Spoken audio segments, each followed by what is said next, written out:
Welcome to the Fantasy Throwdown Podcast. The Fantasy Throwdown Podcast. Bringing you the latest from the world of daily fantasy sports and gambling, so you can stop Googling how to join a squid game to cover all those parlays you thought were such a sure thing.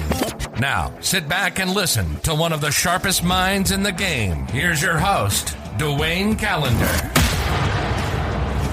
Okay, folks, just so you know, teeing off bright and early tomorrow, we have the PGA Tour's third major of the year, the U.S. Open, often the most unwatchable golf tournament in my eyes at times, just because I think it's more along the lines of watching torture. Some golf fans absolutely love it because it is sets up as the most difficult course, and they like the fact that golfers are stressing out on national television and flipping out at a ball placement on holes, just difficult shots, the greens running too fast, so whenever they're putting, things go awry, trying to chip, doesn't work. So the U.S. Open oftentimes is the tournament that prides itself on having the highest scores amongst the golfers in the field. And this year, we have lots of drama to touch upon. I mean, not even covering the course itself. We got a field of 156 players. So you've got amateurs who qualified, individuals who went through various qualifier tournaments. So you have a deeper field than normal major courses. And again, you only advance into the weekend if you are in the top 60. And then if you're tied for top 60, you can get in as well. But there's some caveats to that, which honestly, the tiebreakers always get very confusing as to how they sort that out. But it is, again, you're losing out over half the field of a normal tournament, because normally it's just under half the field. That makes it, this is a much larger pool of players that are going to get cut this week. And this year it sets up at Brookline, Massachusetts, called the Country Club. It's just outside of Boston. It's a par 70 course with total distance at around 7,200 yards. You know, it's, I want to say it's hosted at least, I think it was 3 other U.S. Opens total, so this should be number 4. But they hadn't actually gone back to this course in over 20 years because the last time that they played the U.S. Open here was 98. So, yeah, we're going back a ways to this golf course. Now, the one thing I always say about when they have the U.S. Open in the Northeast, I always anticipate wind. It's just, you're going to get wind in the Northeast in the summertime. It's just one of those things where either the wind picks up or it's hot and the course just dries out, which makes the greens incredibly fast and difficult to putt. So I'm going to get into some of the guys that I am not big on that other people are, but you know, I'll kind of talk through some of my thought process and the fact that how the course plays. But the biggest story beyond just the golf course, in my opinion, is the simple fact that we have the PGA Tour and now this LIV Golf Tour backed by the Saudi Arabian government that is just handing out oodles of cash to any golfer willing to make the jump. And what the LIV Tour is doing is they're also poaching the amateurs from the PGA ranks. So what the LIV Golf Tour basically has done is they have, in many cases, I would say it's 10 times the amount you can make on the LIV Golf Tour versus the PGA Tour. Now, the tournament format's completely different. It's shotgun format, 3-day golf tournament, no cut events on the LIV Golf Tour. Purists will say it's heresy.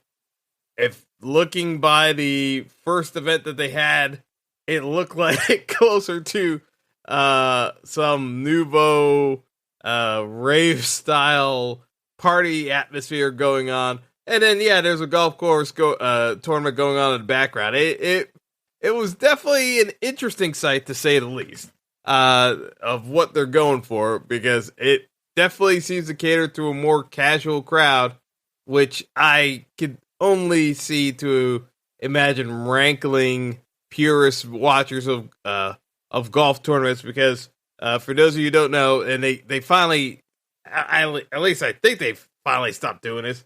Like, you would have golf spectators snitching on players for potential rules infractions and literally calling in to the PGA during televised events to narc on players if they think there's any sense of impropriety. Sometimes it's possible. Other times it's just really random ass rules that honestly doesn't really lend itself well to the average Joe just trying to watch golf and just casual interest. There's way too many folks at the hardcore end of the spectrum that, again, you may like difficult golf courses playing out. But at the end of the day, this is where we have to kind of take a step back. And I want to say that the rhetoric around the LIV Golf Tour, now, we have plenty of reservations about Saudi Arabia and their true intentions of some of these sports leagues. We talked about it when the purchase of Newcastle United went down. It's a different, it's a dawn of a new age, and I'm not saying it's better or worse.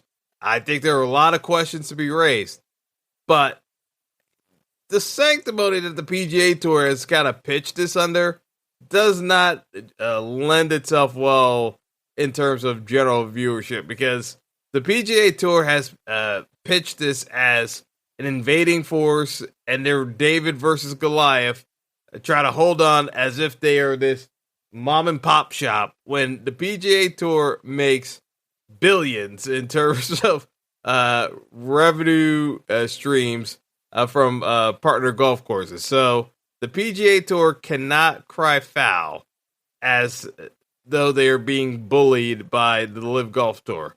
LIV has a lot of deep backers in terms of money being thrown around, but it's not as though the PGA Tour is this innocent bystander. The PGA Tour has its own weight to flex around, and they have done so by suspending any golfer who has played on the LIV Golf Tour as soon as they tee off. Now, the reason why you have the golfers who've played in events, so Patrick Reed's one of them. You're going to have Dustin Johnson playing in this U.S. Open. That's because the U.S. Open is run by the USGA. The PGA does not necessarily have the authority to overrule the USGA on who can compete and who can't compete. Now, there are other questions down the line as to other majors that if some of these players wanted to fight this, I think there's a actual reasonable legal case that they could make in that regard. Thus far, it seems as though the players have been getting paid so much by LIV Golf Tour that they've decided to resign their PGA Tour membership in lieu of potential suspension. So Dustin Johnson resigned. Kevin Na resigned his PGA Tour card. So, it seems as though the players are trying to find an amicable break from this, as opposed to the PGA Tour itself, which is essentially branded all these players persona non grata and unwelcome in any PGA sponsored event directly through them. Now, how does this play into the U.S. Open, you're asking, and why should I care? Well, the reason why you should care is the fact that the PGA Tour golfers who have remained in the tour itself have been talking up a huge game in terms of all the guys who left and said they did it for money. And like, there's been a lot of trash talk going on in terms of sidebar commentary from current tour players. So you had Rory McIlroy who won the RBC Canadian Open this past weekend. Justin Thomas, a top 5 player in the world, won the Players Championship earlier a couple of weeks back. He was talking about the LIV Golf Tour and the lack of competition. So there's been a lot of barbs being tossed about by the current PGA Tour players that are remaining on tour about the guys who have left. Now, they're being spokesmen for the PGA, but here's the long and short of it.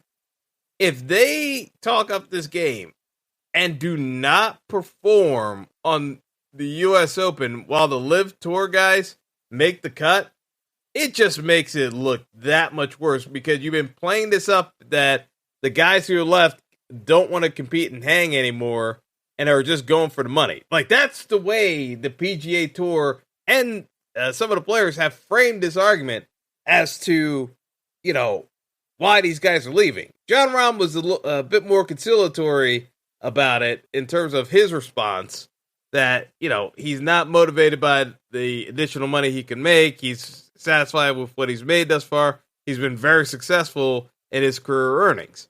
But if you're a younger player, because Taylor Gooch is one of the prime examples of this, you are going to make $20 million in a year easily playing the LIV Golf Tour. If you play all the events, you're probably making north of 50.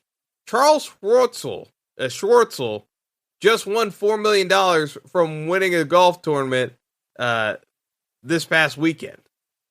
The guys who are young and up and coming, they're going to be making a couple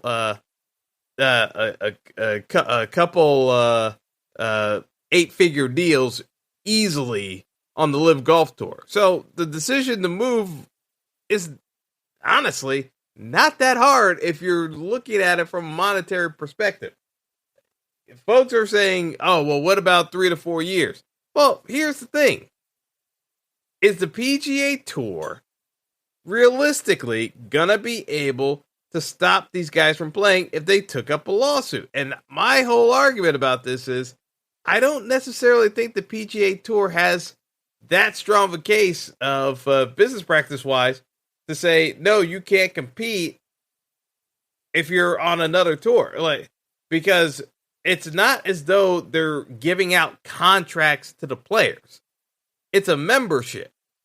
They revoked the membership because they played at another golf course that's not PGA sponsored. But technically, that's, guys play at different golf courses all the time without having be in fear of having their tour membership pulled. I mean, you've got a European golf tour with DP Tour that has an affiliation with the PGA Tour. So again, if you really wanted to make a legal argument, you could actually argue that, well, there are other golf courses and tours that are going on that the PGA has never suspended players over. What makes this so different? And realistically, I think the PGA Tour's case is about as flimsy as the NCAA's case that they try to use against student athletes as to why they shouldn't be paid. If you're a golfer, technically you should be able, if you are skilled enough and enough people are interested in you, to be able to ply your trade whichever tour you seem fit without having some exclusivity restriction. And technically, it's not as though golf is not subject to an antitrust exemption. They're not baseball. I honestly think that this is a reasonable enough attempt for a court case if a player wanted to go down the road. And I think that may be something down the line where if the LIV Tour does not succeed, yeah, these guys have made a ton of money, but yeah, they'll still want to play golf competitively. I think they can make a legal argument as to why they should have membership. And I think the guy who is most likely going to be pushing for having his membership restored is Phil Mickelson. Because Lefty, we all know about some of the ridiculous comments he's made, and the fact that he's been very open about his gambling addiction. And, one of the rationales as to why people think Phil was one of the most eager to leave and join up with this operation that Greg Norman is in charge of, is the fact that the gambling by Phil is catching up with him. And, yes, he's won majors, but when you live a certain lifestyle, and, Michael Jordan always talks about it, Barkley has been talking about it as well. When you are actively gambling and you're betting big because these guys are ultra competitive, it's very easy to blow through cash. And, I think that's one of the suspicions people have had about Mickelson's intentions about this tour to begin with. Now, Mickelson has said he's earned his membership. I think some of these LIV Tour guys have something to prove. And I know some folks are saying that because they're getting paid a lot of money, they're not motivated. I think they're motivated by the fact that people are talking trash about the fact that these guys are not interested in grinding out victories anymore and are just taking the bag.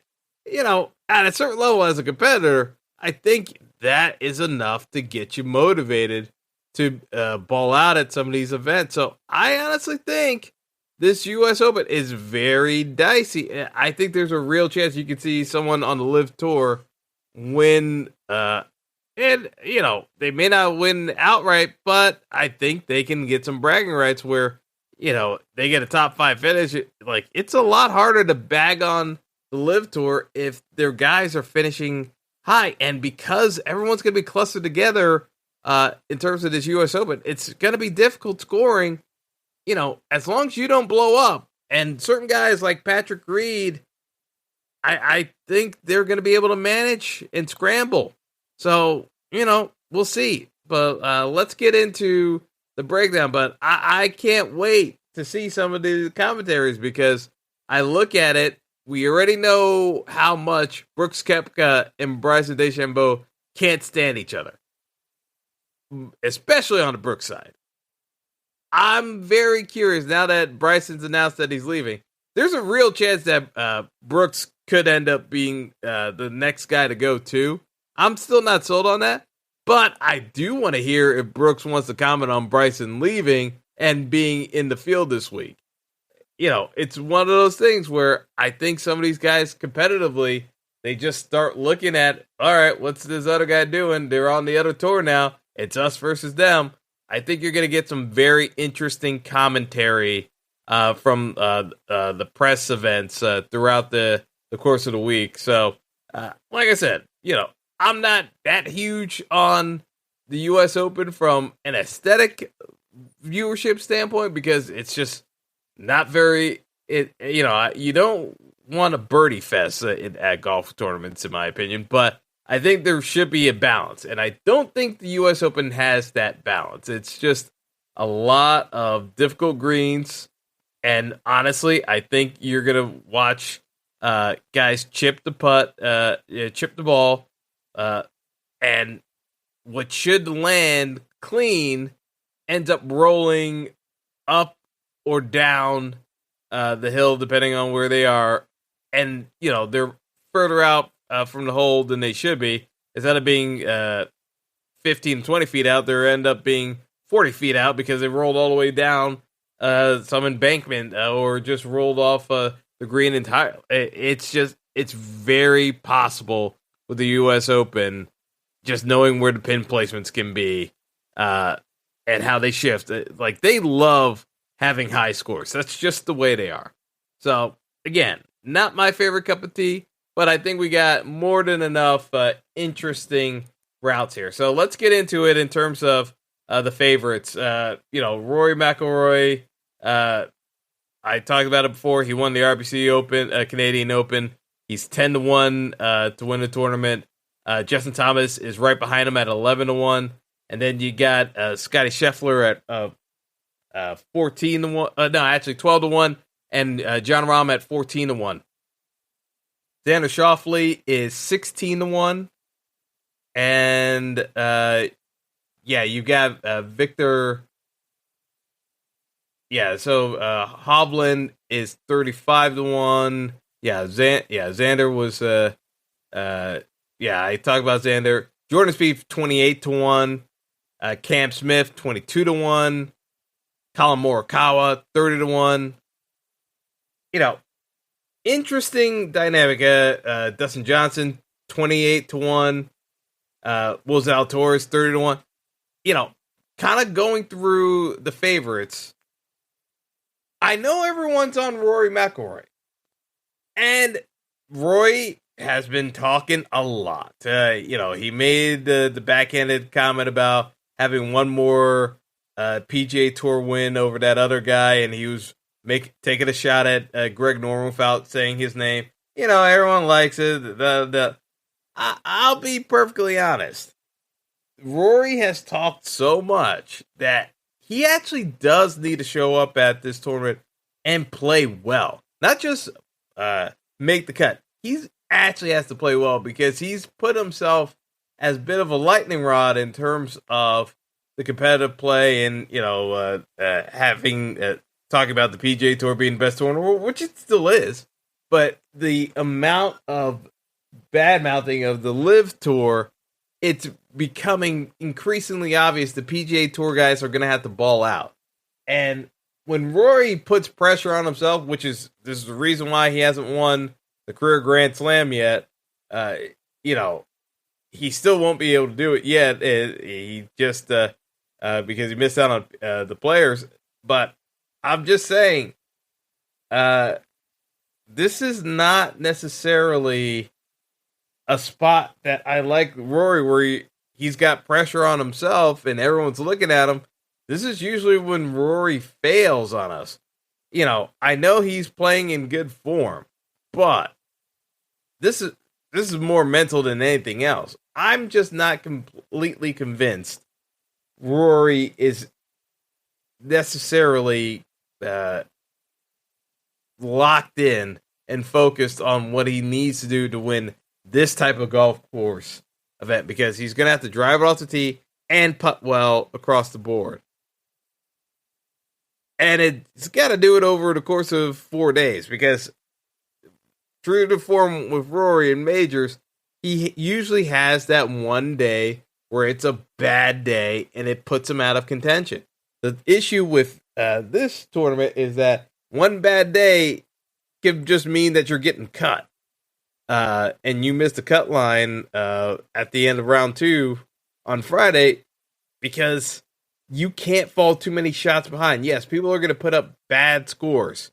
You got a bunch of amateurs in the field. Like there will be some high numbers, but in terms of the higher stakes that you go, I look at some of these lines and I just think it's a decent enough breadth of players that can win this, like a Tony Finau who's 35-1, Matt Fitzpatrick 30-1, Sam Burns who's won multiple times on the PGA Tour already this year 30-1, Max Homa 45-1, Daniel Berger 35-1. You've got guys who have decent odds that aren't that far off the pace of some of the top players in the world, and with my expectation that folks are going to be pretty clustered together because of how the golf course plays and being difficult, I don't think it's the craziest thing in the world where you take a shot on these guys in the 30 range. I don't necessarily like getting the value on some of these golfers in the low teens and getting close to single digits. Ownership odds rank. I just look at this as saying Rory has not been great in terms of pressures on in a big event. the form's getting better, but whenever it's come to the big events, he just hasn't delivered. And I'm not sure this is the golf course for him. I know a lot of folks are high on Rory and they think he has the best chance to win. I don't, personally. I would even suggest fading him in DFS if you're willing to do so. I just think that,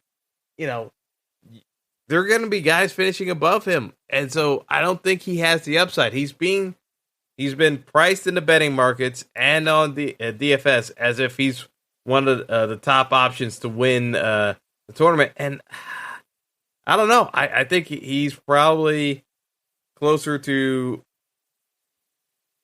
I really think he's closer to really being a 25-1 odds-wise. But because he won last week, that's what's driving all of this down. I think he would have been in the teens anyway, but because he won the event, people are locking themselves into Rory, and I just don't see it. I don't necessarily see him winning the event this week. So when you go back on things, you're looking at some of these players. So Justin Thomas, another case example where the odds are very high on him. Obviously he's won a major this year, but the issue is, I think his putter, he's been getting better, but the U.S. Open putting is a different beast than the Memorial or I want to say Charles Schwab, but it wasn't Charles Schwab. But we've had a couple of golf tournaments besides the RBC Open and the Memorial where, he's looked better with the putter, and that's always been JT's biggest issue. But I don't think over the course of 4 days where the USGA tries to make these holes as difficult as possible, I don't see JT being able to putt well enough to hang in there. I think that's just going to be an issue kind of moving down the line, to be perfectly honest. So other guys that I just cannot get behind, Xander. His game has not been good since, he's been struggling quite a bit throughout. I mean, truth be told, this dates back to the Tokyo Olympics. That was when he won the gold medal. That was basically the peak, and it's just been a slow decline throughout. He's had a couple of blips. I think he did have a decent week with the Zurich Championship, which was a team event. But outside of that, I just again his game has not been a good spot, and this is not the tournament to be dabbling with the likes of Xander. So I hate him from a betting perspective. I think that his odds were too low.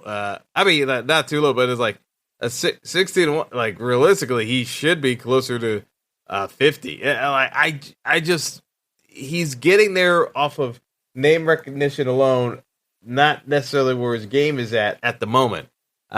Same issue I see with Jordan Spieth. Because Jordan Spieth, while his form has been better, the issue with Spieth is that it's been all putter. He hasn't been driving the ball accurately onto fairways in quite some time, and he's been scrambling and making putts to get there. The problem is, the U.S. Open putting is not going to be easy, in my opinion. I don't want guys who rely necessarily on their putter as one of my top players. I can punt with a Kevin Kisner or Denny McCarthy, but Spieth is in that mix right now. He's been doing it with the putter when normally he can't putt. It's usually he's supposed to be a good driver, but he has not been driving the ball accurately at all, and I do want to be testing that out at a major. So from a DFS perspective, fading Spieth, even though he's one of the most popular plays, I'll be fading Spieth, be fading Willie Z.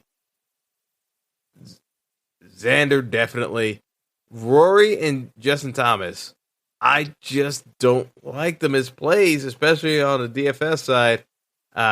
you're paying 10.5 for Rory and 10,900 on Justin Thomas. Their ownership's going to be low, but I mean, not low in terms of the odds, because they're still going to get significant ownership. They're probably going to be closer to 20%. The issue is, when they're that highly owned, you actually need them to win the golf tournament, and I think the odds makers are giving them a little bit too much credit in terms of their ability to win. I would much rather be on the side of Jon Rahm and Scottie Scheffler versus the 100 plus golfers who technically are or were eligible for playing in events. So some of them are now suspended. But, I just look at it and say, I want the guys who can drive the ball and be on the green. So Cam Smith, he's one of those other characters that I'd definitely be interested in having him in the mix. I don't know if he'll make the final cut for me, but I do think that Cam Smith can be entertained. And Rahm and Scheffler definitely have been that more. So to me, I'm looking at this and saying it's Scheffler and Rahm up top in terms of like guys with the biggest odds.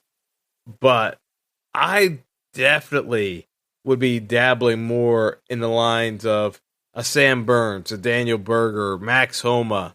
These guys are not that far off the pace. Their games have been translating well. I think you can go with these guys in terms of outright bets. And, I would even look towards if you're going with a dart board type throw, you can look at a Sanjay M at he's coming in around 40-1.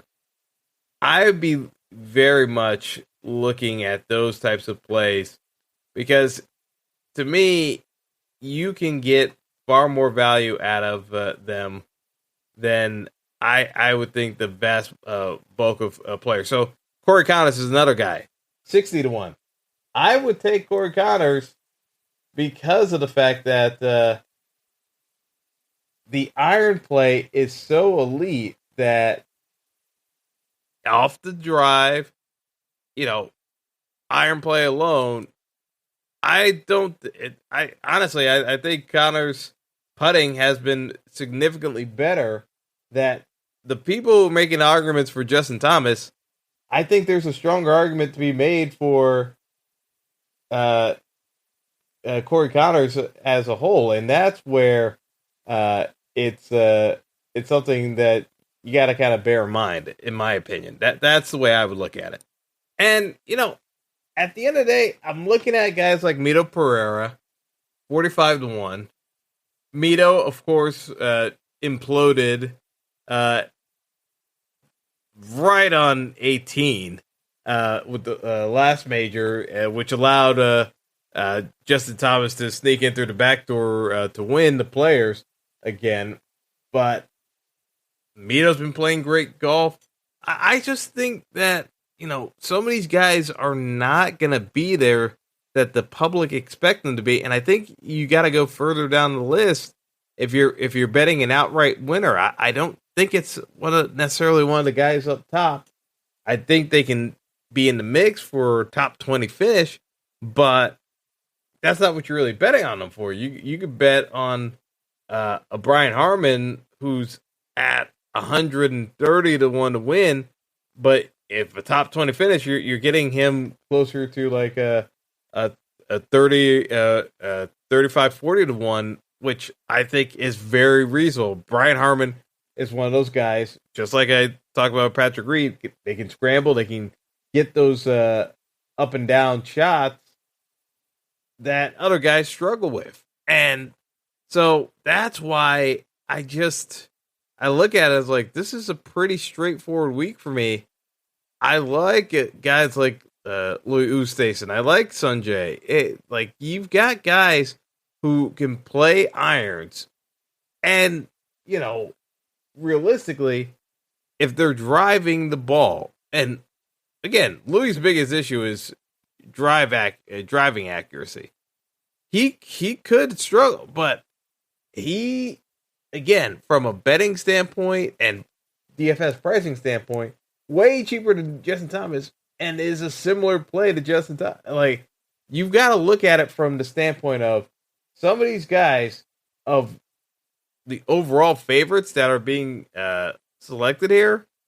There are guys who have very similar skill sets that are further down the totem pole in terms of betting odds, that they can absolutely get there. And I think if we're being creative here, you can put together some tickets of guys getting top 20 finishes that are pretty much going to be along the lines of Webb Simpson, 110.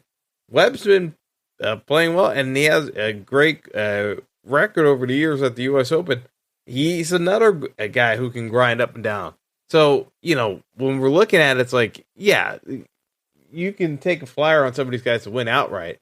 But, the U.S. Open is usually a crapshoot anyway in terms of getting winners. But what you want to try to do is see some of these guys who can get top 20 upside.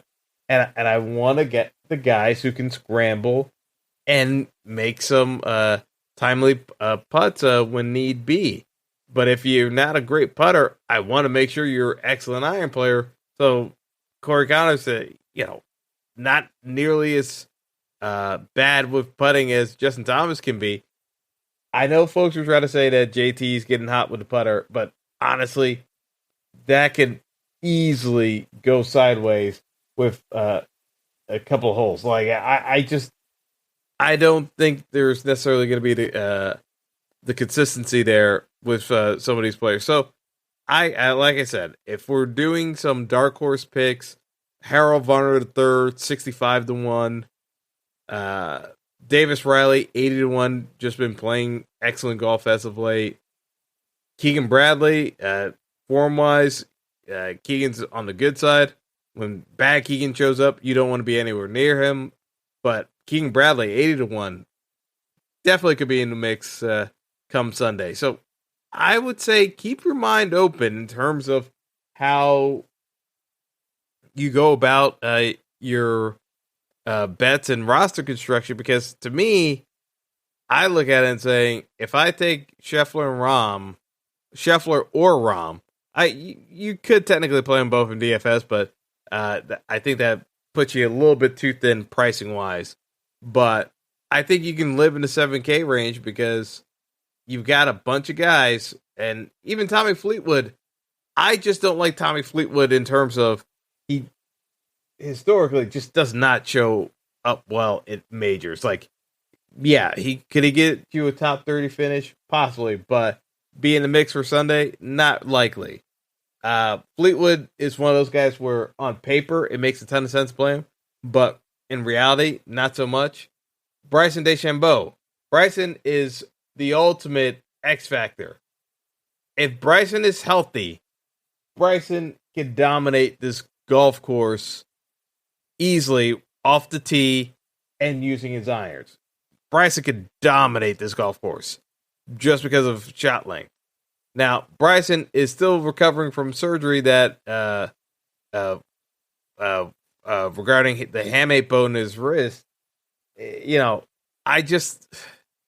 I'm not sure if Bryson's healthy. Then there's the whole backdrop of these LIV Golf Tour guys. They're going to get booed. There's no question about it. Fans are going to boo them just because of how the PGA has positioned all of this talk. For a guy like Patrick Reed, I think booing actually makes him better. For a guy like Bryson, who's very sensitive, booing throws his game off. So I think Bryson is more of a deep GPP play from a roster construction standpoint. Betting wise, he's 80-1, and realistically, I think that number needs to be closer to 150-1. But that's because I'm not entirely sold that he's healthy. But if Bryson was healthy, he'd probably be 10-1. And then that's the thing. It's just, the betting markets are factoring these things in. But the injury he had was significant enough where, picking up a golf club and hitting it, it's going to take a little while for him to bounce back. I'm not entirely sure this is the best route for him to play, but because of him joining the LIV Golf Tour, he's only going to get so many opportunities to play on the stateside, so he's taking advantage of this. I just, I would say Bryson is a deep GPP dart if you're putting together lineups. Do not have him as your single entry or your 3 max entry. I think you need to be playing closer to 20 lineups, 40 lineups, 50 lineups, all the way up to 150 to be considering Bryson DeChambeau. I just think there's way too many question marks on his health and ability to put something together for 4 days. The hand has to hold up for 4 days.